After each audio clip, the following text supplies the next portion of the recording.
BFM Business. Objectif croissance, Vincent Touraine.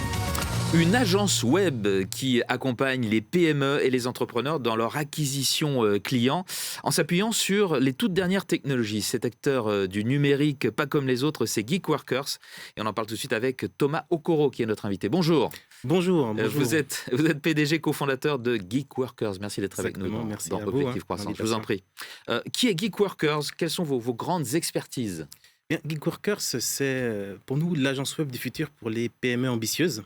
Et nous sommes nés en 2021, en pleine période Covid. Et oui, c'est pas facile. Non, c'était vraiment pas facile. Et au début, on était simplement moi et mon frère. Ouais. Et puis, très rapidement, en moins de 3 ans, nous sommes passés de 2 à 30 personnes. D'accord. Et c'était assez sportif. Et puis, suisse, à Lausanne. Suisse, oui. Ouais. Mais avant ça, on avait créé une première entreprise. Ah, justement, parlons-en. Et ça avait très bien marché, vous me dites. Est-ce que vous pouvez nous en dire un petit peu plus sur oui, ça. Alors la première entreprise qu'on a créée est aujourd'hui leader dans le secteur de l'économie circulaire en Suisse, qui s'appelle Recyclage Express. Et on est passé de 0 à plusieurs millions de chiffres d'affaires en moins de 5 ans, grâce uniquement au levier digital, avec une croissance de près de 70% annuelle depuis le début. D'accord. Oui. Félicitations. Et comment ça s'explique, ça? Vous avez une recette, j'imagine. Quelle est cette recette? Oui, nous, alors, ça nous intéresse.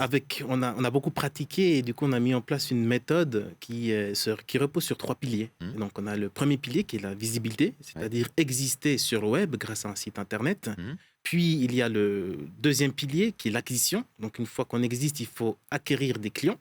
Donc là, on retrouve des stratégies publicitaires via Google Ads ou le référencement naturel ou aussi le SEO. D'accord. Et puis, une fois qu'on a des clients, le but est de favoriser l'engagement, donc la fidélisation des clients, puisque un client fidélisé coûte moins cher et est plus rentable qu'un nouveau client qu'on acquiert. Et vous appliquez cette recette à votre activité actuelle, et vous me disiez que ça peut s'appliquer à tout un tas d'activités, à tout un tas de secteurs. Vous êtes une entreprise suisse, mais présente aussi à Madagascar. Vous avez une base à Madagascar. Pourquoi ce choix ? Oui, alors aujourd'hui, on a donc 5 ingénieurs en Suisse et 25 collaborateurs à Madagascar dans notre filiale. On a choisi Madagascar déjà parce qu'ils parlent la même langue que nous, français, et on a une culture qui est assez proche. Ensuite, il n'y a que 2 heures de décalage horaire, donc 1 à 2 heures de décalage horaire avec il y a une grande distance. Une grande distance, mais... En termes de fuseau horaire, finalement, il y a très peu de décalage, comme par rapport à la Réunion. Exactement, c'est juste à côté. C'est pareil, Donc, puis c'est très rapide, on a une culture assez proche, il y a des très bonnes universités. Et il y a des talents. Il y a des talents, il y a des talents. Parlons de la suite à présent. Vous avez été créé en 2021, 30 collaborateurs à ce jour. Quelles sont vos priorités et comment est-ce que vous voyez l'avenir des agences web?